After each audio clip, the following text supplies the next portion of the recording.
Hello students, welcome to you. कक्षा 11 की रसायन विज्ञान में हम लोगों ने इसके पहले जो शुरू किया था वो आयनन विभव के बारे में हम देख रहे थे, आयनन ऊर्जा के बारे में देख रहे थे, आयनिक त्रिज्याओं के बारे में देख रहे थे, परमाणु त्रिज्या के बारे में देख रहे थे। तो स्टूडेंट्स, आज हम लोग यहाँ आयनन ऊर्जा की बात करेंगे और आयनन ऊर्जा के बारे में हम आपको इसके पहले के वीडियो सेशन में बता चुके हैं कि जो गैसीय परमाणु, विलगित गैसीय परमाणु के बाह्यतम कोश में इलेक्ट्रॉन निकालने वाली या इलेक्ट्रॉन को निकालने में जो ऊर्जा लगती है उसी को आयनन ऊर्जा कहते हैं। इसके लिए हम लोगों ने एक इलेक्ट्रॉन को निकालेंगे तो वो प्रथम आयनन ऊर्जा होगा, दो इलेक्ट्रॉन को निकालेंगे द्वितीय आयनन ऊर्जा होगा। इस तरह से दो आयनन ऊर्जाओं की चर्चा किया था हमने इसके पहले, first ionization energy and second ionization energy. बात उसमें चीज़ कही गई थी कि द्वितीय आयनन विभव का मान जो होगा वो सदैव प्रथम आयनन विभव के मान से अधिक होगा। क्यों? क्योंकि जो प्रथम आयनन ऊर्जा होगी वो बहुत कम होती है, क्योंकि सबसे बाह्यतम कोश से इलेक्ट्रॉन निकालना होता है, नाभिक से उसकी दूरी ज़्यादा होती है, आकर्षण बल कम होता है, इसलिए आसानी से निकल जाता है। लेकिन जो द्वितीय आयनन ऊर्जा होती है, जब दूसरे इलेक्ट्रॉन को हम निकालने की बात करते हैं तो पहले की अपेक्षा में कहीं ज़्यादा एनर्जी लगानी पड़ती है, इसलिए द्वितीय आयनन ऊर्जा हमेशा प्रथम आयनन ऊर्जा से जो होता है वो अधिक होता है। तो इस तरह से हम बात कर लिए थे, इसका कुछ इसमें बात की गई थी। आज हम लोग जो देखने वाले हैं वो आयनन विभव में जो आवर्तिता है, पीरियडिसिटी जो है, उसके बारे में हम लोग देखेंगे कि पीरियडिसिटी की चर्चा इसके पहले भी मैं कई बार कर चुका हूँ कि जो पीरियडिक टेबल आपने बनाया था उसमें दो बात आई हुई थी। एक बाएं से दाएं की तरफ चल रहे थे, जैसे एक बार फिर हम उसकी तरफ निगाह डालते हैं, देख रहे हैं बाएं से दाएं की तरफ आप जा रहे थे, ठीक है, और एक आप जो है ऊपर से नीचे की तरफ आप आ रहे थे। तो ऐसे सिचुएशन में ये बाएं से दाएं ये है, और जब हम ऊपर से नीचे की बात करते हैं तो इधर हम तीर इस तरह से लगा रहे हैं, यानी ऊपर से नीचे। तो स्टूडेंट ध्यान रहे, बाएं से दाएं जब हम चल रहे हैं तो इसे हम आवर्त की बात कह रहे थे, और ऊपर से नीचे जब चल रहे थे इसे हम वर्ग या समूह की बात कर रहे थे। तो आवर्तिता में यही चीज़ हमें देखनी है कि जो प्रॉपर्टीज़ है उस तत्व का वो बाएं से दाएं जाने पर घटता है या बढ़ता है, या ऊपर से नीचे आने पर घटता है या बढ़ता है। तो इस तरह से हम लोग इसमें देखेंगे कि क्या सिचुएशन आएगी। तो आयनन विभव के बारे में देख रहे हैं। देखिए, आयनन विभव में क्या है कि किसी आवर्त में जब हम बाएँ से दाएँ जाते हैं तो आयनन विभव सामान्यतः जो है बढ़ता है, यानी बात हम कर रहे हैं आयनन विभव का, आयोनाइजेशन पोटेंशियल का, आयनन ऊर्जा का। यानी जब हमें बाएं से दाएं की तरफ चल रहे हैं तो ये बढ़ता है। क्या होता है? बढ़ता है।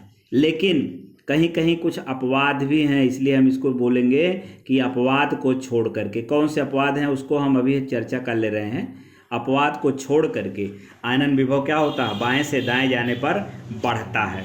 कुछ अपवाद की बात करें, ऐसा कौन सा अपवाद है जिसमें बाएं से दाएं जाने पर बढ़ता है, नहीं बल्कि घटता है? देख रहे हैं, इसमें हम दो अपवाद की बात कर रहे हैं। सबसे पहले देखें, वर्ग सेकंड के जो तत्व हैं इनका आयनन विभव 3 के तत्वों से अधिक होता है, क्योंकि इसमें NH2 कक्षक जो है वो क्या होता है, मतलब पूर्ण रूप से भरे होते हैं। देखते हैं वर्ग सेकंड में जो तत्व हैं। वर्ग सेकंड में कौन कौन से तत्व हैं, यानी वर्ग ऊपर से नीचे की तरफ आएगा, इसी की चर्चा करेंगे। ये है सेकंड वर्ग। इसमें तत्व कौन कौन रखे गए हैं? Be है, Mg है, Ca है, Sr है, Ba है और फिर Ra है। मतलब इसमें कौन कौन से हैं देखते हैं किनारे से। बेरियम है, मैग्नीशियम है, कैल्शियम है, स्ट्रोंशियम है, फिर बेरियम है, ये बेरिलियम था, beryllium, magnesium, calcium, strontium, barium और फिर रेडियम।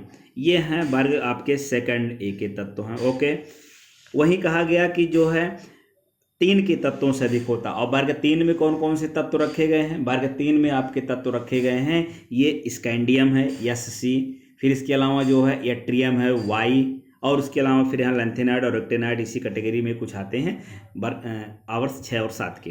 तो इनसे इनका अपवाद जबकि क्या है कि ये बाएं से दाएं ऐसे हम चल रहे हैं, ये यूँ हम चल रहे हैं, तो यहाँ से यहाँ चलने पे बढ़ेगा, यानी कहने का मतलब इसका कम होगा, यानी Mg is less than Sc, कम होगा। लेकिन होता नहीं, उल्टा होता है। क्यों होता है? इसीलिए अपवाद है। क्यों होता है? क्योंकि जो इसमें कक्षक होते हैं वह पूर्ण रूप से भरे होते हैं। ठीक, दूसरे अपवाद की बात करें, अक्रिय गैस के विन्यास। अब अक्रिय गैस देख लीजिए, अक्रिय गैस मतलब 18वें समूह में है।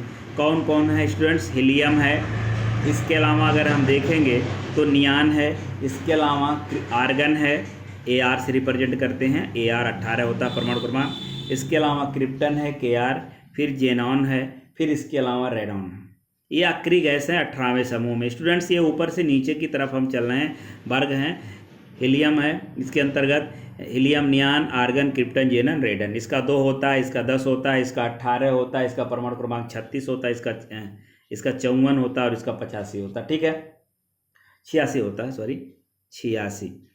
अब इस हिसाब से हम देखेंगे तो आखिरी गैस के विन्यास पूर्ण होने के कारण यह अधिक अस्थायी है, ठीक है, और इसका आयनन विभव जो है आवर्त सारणी में सबसे उच्च होता है। जबकि आपने क्या कहा कि बाएं से दाएं जाने पर बढ़ता है, तो ये चूंकि पूर्ण रूप से भरे हुए हैं इसलिए इलेक्ट्रॉन इसमें निकलने की कोई संभावना ही नहीं है। हीलियम की बात करें 2 है, तो 2 है नाभिक में और एक बाहर कक्षा संभव है 2। तो जब 2n² के हिसाब से हम लोग कक्षा को देखा कि एक कक्षा में कितने हो सकते हैं, 1 गुणे 1 का स्क्वायर, सॉरी 2 गुणे 1 का स्क्वायर, 2 इलेक्ट्रॉन हो जाएंगे। फिर दूसरी कक्षा के लिए देखिए 2n², तो 2 और n का मतलब 2 का स्क्वायर, 2 दूना 4 दूना 8 हो गए।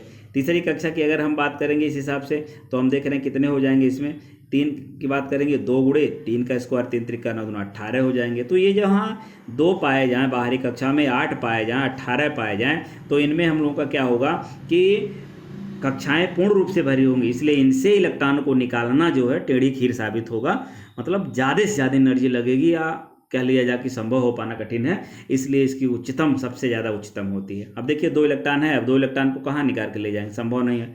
अगर हम इसकी बात करें नियान का तो 2 और 8 ये सिचुएशन आती है। 10 इलेक्ट्रॉन, भाई परमाणु क्रमांक 10 हैं, इलेक्ट्रॉन को बांटेंगे तो पहली कक्षा में 2, दूसरे में 8, तो 8 2 10, ये भी बाहरी कक्षा में 8 है, संभव नहीं है। अगर हम 18 की बात करें, देख रहे हैं 2 8 8, इसकी भी बात होती है, बाहरी में 8, तो संभव नहीं है। तो इसलिए ये आनंद विभव क्या है, अब तक हम लोगों ने जो देखा वो बाएं से दाएं जाने पर बढ़ता, लेकिन कुछ अपवादों को छोड़कर अपवाद की चर्चा हमने कर लिया। ठीक है, अब इसमें देख रहे हैं हीलियम का आनंद विभव सबसे ज़्यादा होता है। अलग से बहुविकल्पी क्वेश्चन पूछा जाता है, अलग से आप कॉम्पिटिशन में भी पूछे जाते हैं। देखिए क्यों कारण है, आखिरी गैसों में भी देख लें सबसे ज़्यादा इसी का क्यों है, क्योंकि देख रहे हैं इसमें नाभिक है, नाभिक में प्रोटॉन होता है, धन चार्ज होता है, और इस धन चार्ज में हम देख रहे हैं कि क्या है, और यहाँ इलेक्ट्रॉन है। तो नाभिक चूँकि पॉजिटिवली चार्ज है, इलेक्ट्रॉन जो होते हैं निगेटिवली चार्ज होते हैं, तो निगेटिव और पॉजिटिव के बीच में अट्रैक्शन बल लगता है, आकर्षण बल लगता है। ठीक है, तो इस तरह से देख रहे हैं चूँकि एक ही कक्षा संभव है, तो एक कक्षा संभव है, तो ये नाभिक का उस बाहरी कक्षा पे पकड़ इतना ज़्यादा है कि उसको इलेक्ट्रॉन को निकालने में बहुत ज़्यादा एनर्जी लगानी पड़ेगी। इसलिए बल्कि जैसे जैसे कक्षाएं दूर होती जाएंगी थोड़ी एनर्जी कम होगी इसकी तुलना में, लेकिन सबसे ज़्यादा इसी में लगेगा, इसलिए हीलियम का जो आयनन विभव सबसे ज़्यादा। ठीक, अब दूसरी बात कर लें, ये तो आवर्त की रही, अर्थात बाएँ से दाएँ जाने पर। अब अगर हम ऊपर से नीचे की तरफ चल रहे हैं तो क्या होगा, ऊपर से नीचे जाने पर आयनन विभव का जो मान होता है स्टूडेंट्स वो कम होता जाता है, लेकिन इसमें भी कुछ अपवाद हैं। ठीक है, तो कम होता जाता है कहाँ, ऊपर से नीचे चलने पर। जैसे अब ये देखिए, यही है, देखिए ऊपर से नीचे की तरफ चल रहे हैं तो कम होता जाएगा, सबसे ज़्यादा इसका है, उससे कम, उसके कम, तो देखिए एक सिचुएशन है। वही हाल यहाँ सेकंड की बात करें, सबसे ज़्यादा, उससे कम, उससे कम, उससे कम, उससे कम, इस तरह से कम होता जाएगा। तो लेकिन अपवाद जो हैं ये ऐसे भी कुछ अपवाद हैं इसमें कि ऊपर से नीचे जाने पर घटता नहीं बल्कि क्या होता, बढ़ जाता। क्या है, देखें वर्ग 13 में, वर्ग 13 में देखें कि यद्यप जो गैलियम है, एल्युमिनियम है, वर्ग 13 की बात करें, 13 में तत्व आपके पास कौन कौन है, 13 में आपके पास तत्व होते हैं, एक होता है आपका बोरान, फिर दूसरा है आपका एल्युमिनियम, फिर आपका गैलियम, फिर आपका जो है होता है आयन से लिखते हैं इंडियम, फिर आपका टीएल होता है थैलियम का। तो ये एक्चुअल में नियम के अकॉर्डिंग क्या है, ऊपर से नीचे जाने पर क्रम से बढ़ता है, लेकिन इसमें नहीं। यद्यप जो है गैलियम और एल्युमिनियम से नीचे स्थित होता है। वर्ग 13 में अगर हम देखें जो ये Ga है ये एल्युमिनियम से नीचे स्थित है, तो अभी हम पढ़ रहे हैं कि ऊपर से नीचे जाने पर क्या होता, घटता है, कम होता जाता, कम हो जाता है। तो ये इसके नीचे है, इसका मतलब एल्युमिनियम का ज़्यादा होना चाहिए, इसका कम, लेकिन ऐसा नहीं होता, ये उल्टा है। तो देख रहे हैं होता है, लेकिन जो Ga का आयनन विभव होता है वो एल्युमिनियम से ज़्यादा होता है, ये बात ध्यान रखने वाली बात है। जबकि हम पढ़ रहे हैं कि वर्ग में ऊपर से नीचे जाने पर घटता है, तो घटना चाहिए लेकिन घटता नहीं, तो ऐसा भी नहीं बढ़ता है। लेकिन ये है कि इन दोनों की तुलना अगर करेंगे तो सबसे ज़्यादा इसमें एल्युमिनियम का होना चाहिए, तब फिर गैलियम का होना चाहिए, लेकिन इसमें गैलियम का ज़्यादा होता है, उसके बाद एल्युमिनियम का होता है। तो इस तरह से ये अपवाद भी है, वर्ग में और आवर्त में, दोनों में हम लोगों ने देख लिया। ठीक है, अब अगले गुण की बात हम करेंगे, इलेक्ट्रॉन एफिनिटी या इलेक्ट्रॉन बंधुता। तो स्टूडेंट पहले ये चीज़ देखेंगे कि इलेक्ट्रॉन बंधुता क्या होता है। जैसे आयनन ऊर्जा में हम लोगों ने देखा कि इलेक्ट्रॉन को निकालने में जो ऊर्जा व्यय होती है आयनन ऊर्जा, तो इलेक्ट्रॉन बंधुता क्या होती है, यानी किसी उदासीन परमाणु जो है अर्थात अक्रिय गैस जो है उसमें इलेक्ट्रॉन जोड़ने की जितनी ऊर्जा व्यय होती है, दोनों में ही अंतर है और ये एक दूसरे के ठीक उल्टा है। जो इलेक्ट्रॉन अफिनिटी है ये और जो आयोनाइजेशन पोटेंशियल या आयोनाइजेशन एनर्जी है दूसरे के उल्टा है। इलेक्ट्रॉन को निकालने में जो ऊर्जा लगेगी उसे आयनन ऊर्जा बोलेंगे और इलेक्ट्रॉन को जोड़ने में जो ऊर्जा लगेगी उसे इलेक्ट्रॉन बंधुता या इलेक्ट्रॉन अफिनिटी करते हैं। देखिए परिभाषा के रूप में किसी उदासीन विलगित परमाणु में अगर इलेक्ट्रॉन जोड़ रहे हैं तो जोड़ने में जितनी ऊर्जा व्यय हो रही है वो इलेक्ट्रॉन बंधुता है। अब इसी तरह से बाएं से दाएं जाने पर या ऊपर से नीचे आने पर इलेक्ट्रॉन बंधुता की भी बात करेंगे, घटेगा या बढ़ेगा, अर्थात इलेक्ट्रॉन बंधुता की आवर्तिता। तो आवर्तिता में देख रहे हैं कि अब हम वही बात करेंगे बाएं से दाएं जाना और ऊपर से नीचे। तो पहले हम बाएं से दाएं की बात करते हैं। आवर्त में बाएं से अगर हम दाएं की तरफ जा रहे हैं तो इलेक्ट्रॉन बंधुता का मान बढ़ता है। ये देखिए अगर हम ऐसे बाएं से दाएं की तरफ चल रहे हैं, बाएं से दाएं, तो जो इलेक्ट्रॉन बंधुता है इसका मान जो होगा वो बढ़ेगा। क्या होता है, बढ़ता है। और ठीक इसका उल्टा हो जाएगा जब हम ऊपर से नीचे की तरफ चलेंगे तो क्या होगा, घटता है। लेकिन दोनों में अपवाद हैं, यहाँ भी और यहाँ भी दोनों में अपवाद हैं। तो पहले हम बाएं से दाएं वाले अपवाद की बात करते हैं। ठीक है, देख रहे हैं नाइट्रोजन और फास्फोरस की इलेक्ट्रॉन बंधुता का मान कार्बन और सिलिकॉन से कम होता है। नाइट्रोजन और फास्फोरस, तो नाइट्रोजन आपका 15वें समूह का एलिमेंट है और फास्फोरस जो है आपका 17वें समूह का एलिमेंट है। ये नाइट्रोजन है और ये फास्फोरस है, सॉरी फास्फोरस नहीं, फ्लोरीन की एक ही बार की पहले बात करें। अब देख रहे हैं यहाँ पे ये 15वें समूह में पहले नाइट्रोजन है तब फास्फोरस है, ये नाइट्रोजन है तब फास्फोरस है। तो देख रहे हैं बाएं से दाएं जाने पर इलेक्ट्रॉन बंधुता का मान जो होगा वो एक तरह से नाइट्रोजन और फास्फोरस की बंधुता का मान कार्बन और सिलिकॉन से कम होता है और इसके ठीक पहले 14वें में इसी के बराबर कार्बन है और फिर सिलिकॉन है। ये सिचुएशन है ऐसे। तो ये जो बाएं से दाएं की तरफ चल रहे हैं तो अभी आप कह रहे हैं कि मान बढ़ता है तो कम होना चाहिए कार्बन का, फिर उससे ज़्यादा होना चाहिए नाइट्रोजन का, कम होना चाहिए सिलिकॉन का, उससे ज़्यादा होना चाहिए फास्फोरस का। लेकिन नहीं, नाइट्रोजन और फास्फोरस का इसकी तुलना में जो होता है वो कम होता है। यही एक अपवाद है। जबकि हम बाएं से दाएं की तरफ चल रहे हैं तो क्रमशः बढ़ना चाहिए ना, पहले कार्बन का कम होना चाहिए, फिर नाइट्रोजन का, यानी कहने कम तो पहले 14वें समूह का कम होना चाहिए, फिर 15वें का, 16वें का ज़्यादा, 17वें ज़्यादा, 18वां, इस तरह से नहीं। लेकिन इसमें जो तुलनात्मक रूप में देखा जाए वर्ग 14 और 15 में तो होना तो चाहिए कार्बन का कम नाइट्रोजन का ज़्यादा, क्योंकि बाएं से दाएं इसी तरह चल रहे हैं। सिलिकॉन का कम फास्फोरस का ज़्यादा, क्योंकि इसी तरह से इधर की तरफ चल रहे हैं। लेकिन दोनों में क्या है, ये उल्टा हो जाता, इसका कम हो जाता, इसका ज़्यादा, तो ये अपवाद है।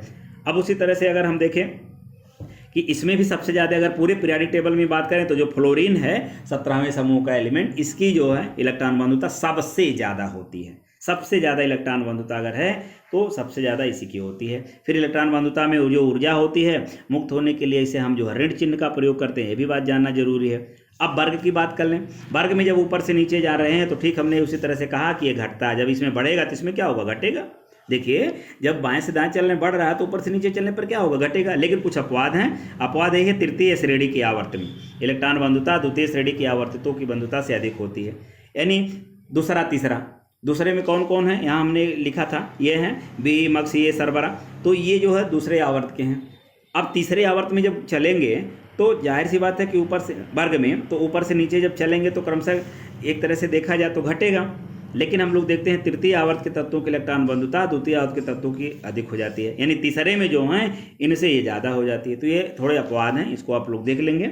और इस तरह से आज के सेशन में हम लोगों ने देखा जो आवर्तिता है किसकी, आयनन विभव का आवर्त में या वर्ग में, इसके अलावा इलेक्ट्रॉन बंधुता का पूरा डिटेल, क्या होता है इलेक्ट्रॉन बंधुता, फिर इलेक्ट्रॉन बंधुता की आवर्तिता, अपवाद को लेकर के। ठीक है, अब इसके बाद हम लोग शुरू करेंगे नेक्स्ट वीडियो में विद्युत ऋणात्मकता। तब तक के लिए थैंक यू, धन्यवाद।